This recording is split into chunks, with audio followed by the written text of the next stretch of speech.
सिक्कों की शक्लें और साख्त, shapes and sizes of coins. आइए एक तफरीही सरगर्मी के साथ आगाज करें। अपने घर में मिलने वाले अलग अलग कीमत के सिक्के जमा करें। अब अपनी आंखें बंद करें और सिक्कों को छूकर महसूस करें। क्या पहचान सकते हैं कि 1 रुपए का सिक्का और 10 रुपए का सिक्का कौन सा है? शायद आपने ध्यान दिया होगा कि सिक्के साइज, डिजाइन और साख्त में मुख्तलिफ होते हैं। लेकिन क्या आपने ध्यान दिया कि तमाम दायरवी शक्ल के हैं? क्या आपको लगता है कि सिक्के हमेशा से दायरवी शक्ल के रहे हैं? हिंदुस्तान दुनिया की कदीम तरीन तहजीबों में से एक है और इसीलिए इसके पास कदीम तरीन सिक्के मौजूद हैं। जब तकरीबन 2500 साल कब्ल हिंदुस्तान में लोगों ने सिक्के बनाना शुरू किया तो वो आज के सिक्कों से बहुत मुख्तलिफ नजर आते थे। कदीम तरीन सिक्के बेतरतीब शक्ल के थे। ये सिक्के पंचमार्क सिक्के के नाम से जाने जाते थे। इन सिक्कों को वस्ती और शुमाली हिंदुस्तान में 2000 साल कब्ल बनाया जाता था।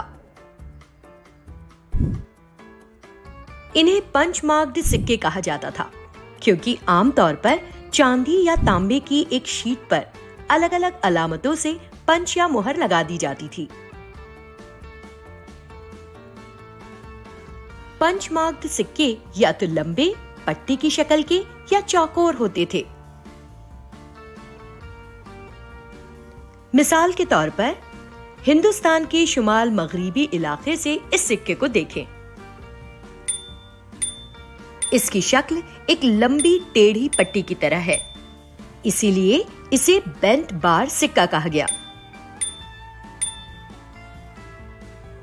बार या पट्टी के कोनों पर 6 बाजुओं की अलामतें हैं। ऐसी अलामतें सिक्के के किसी भी कोनों या सिरों पर पंच या मुहर कर दी जाती थी। मुहर लगाने से सपाट पट्टी बुढ़ जाती थी और टेढ़ी पट्टी में तब्दील हो जाती थी। क्या आप जानते हैं कि सिक्कों को अक्सर गैर मामूली शक्लों में ढाला जाता था क्योंकि इन्हें लाना ले जाना आसान होता था। यहाँ इस सिक्के की तरह। क्या इसकी शक्ल हेयर पिन की तरह नजर नहीं आती? ये एक आम सिक्का था जिसे कारोबार के लिए कश्तियों और बहरी जहाजों से सफर करने वाले लोग इस्तेमाल किया करते। सिक्कों को इस गैर मामूली शक्ल में इसलिए ढाला गया था क्योंकि तवील सफर के दौरान इसे बड़ी मिकदार में लाना ले जाना आसान होता और खातीन इस सिक्के को हेयर पिन की तरह इस्तेमाल कर सकती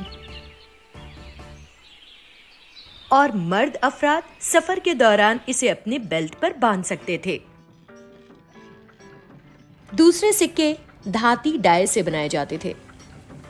सिक्कों की डाई एक धाती शय थी जिस पर हुक्मरान का नाम और चेहरों और टकसाल का नाम जैसी तफसीलात नक्श की जाती थी।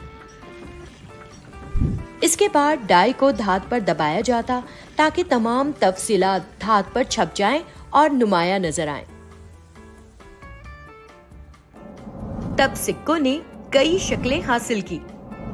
दायरवी, मुरब्बा नुमा, मुस्ततील और ऑब्लॉन्ग शक्ल।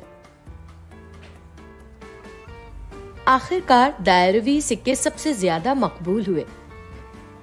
दायरवी शक्ल उन हुक्मरानों में मकबूल थी जो चाहते थे कि सिक्कों पर उनकी तस्वीरें, तारीफें या नज़में भी हों। ये सिक्के तस्वीर, मतन और आराइशी डिजाइन को एक साथ फिट करने में काफी बड़े थे। अब आइए हम सोचना शुरू करें क्योंकि ये वक्त सवालों का है। इस कदीम सिक्के के बीच में एक सुराख है। आपको क्या लगता है ये सुराख क्यों किया गया होगा? वीडियो को यहाँ रोकें और अपने दोस्तों के साथ इस बारे में चर्चा करें। क्या आपको इसका जवाब मिला? खैर, सुराख इसलिए किया जाता था ताकि इसमें डोरी या धागा पिरोकर इन्हें पहन सकें या लकड़ी से बांधकर कहीं भी ले जा सकें। हिंदुस्तान में सिक्के मुख्तलिफ अशकाल और साइज में बनाए गए। ताहम आज हमारे पास जो 1, 2, 5, 10 और 20 रुपए के सिक्के हैं, वो सब दायरवी शक्ल के हैं।